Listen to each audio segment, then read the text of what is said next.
Élu, François Scoutin. Oui.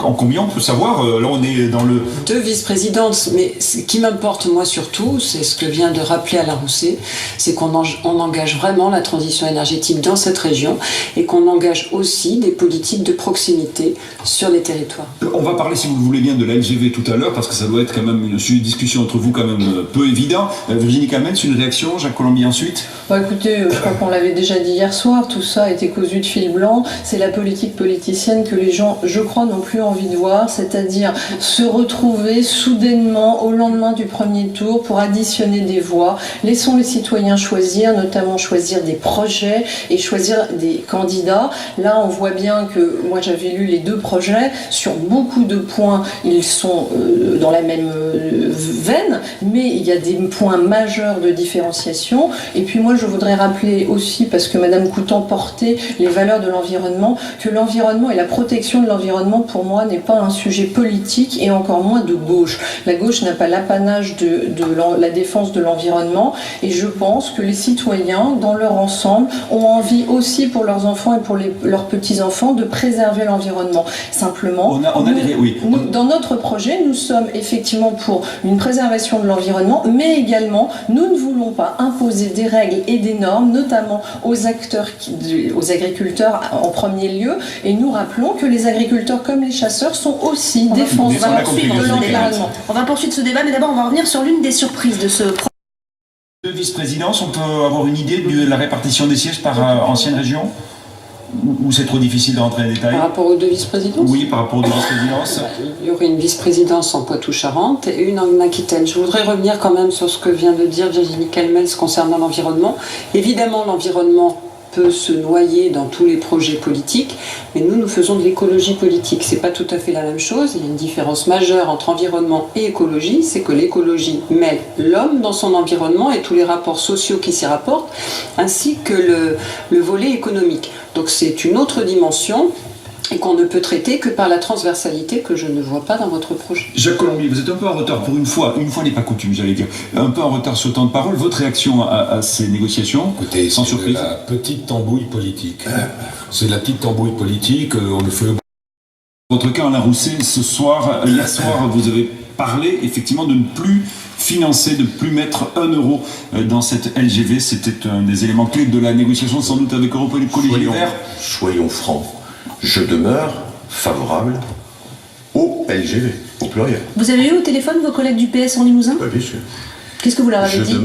Je les ai rassurés. Le problème que nous avons tous aujourd'hui, c'est pas simplement le financement de Limoges-Poitiers. Vous êtes favorable ?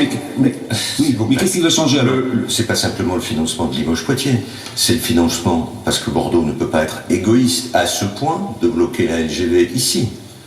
On est bien d'accord. Ça va profiter à 8 millions de personnes, cette LGV. 8 millions. Et on empêcherait la 4e ville de France d'avoir la ligne à grande vitesse.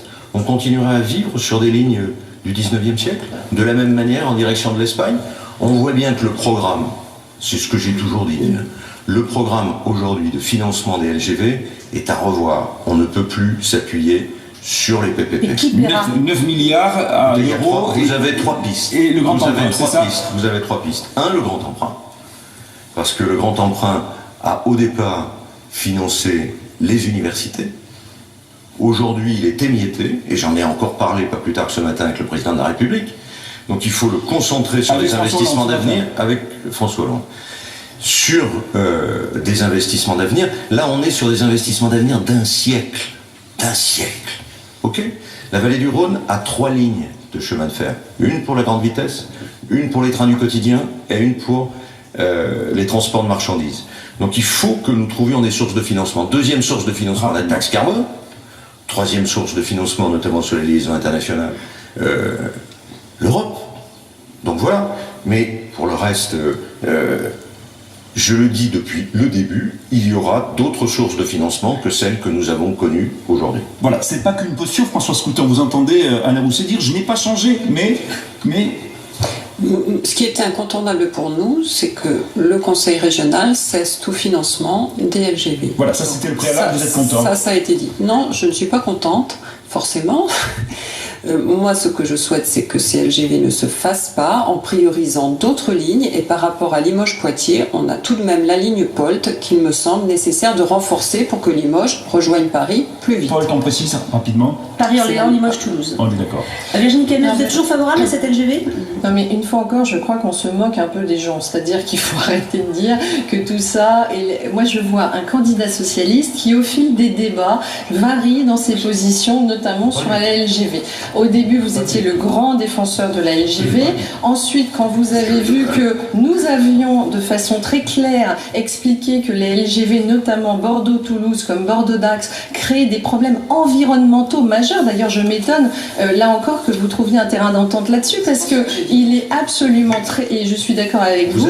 Il est absolument très clair. Je ne fais pas de l'analyse de résultats électoraux, je reste fidèle à mon projet et à mes convictions. Si les électeurs ne les partagent pas, ils le diront dans les urnes dimanche. Mais en ce qui nous concerne, nous avons dit que ces projets n'étaient ni financés et surtout créaient des problèmes environnementaux. En revanche, la POLT Limoges, je l'ai dit, si il y avait une capacité financière qui aujourd'hui n'existe pas, le grand emprunt, tout ce que vous nous expliquez, vous, président de la région, vous financerez cette LGV. Je considère qu'elle est prioritaire et qu'elle entraîne beaucoup moins.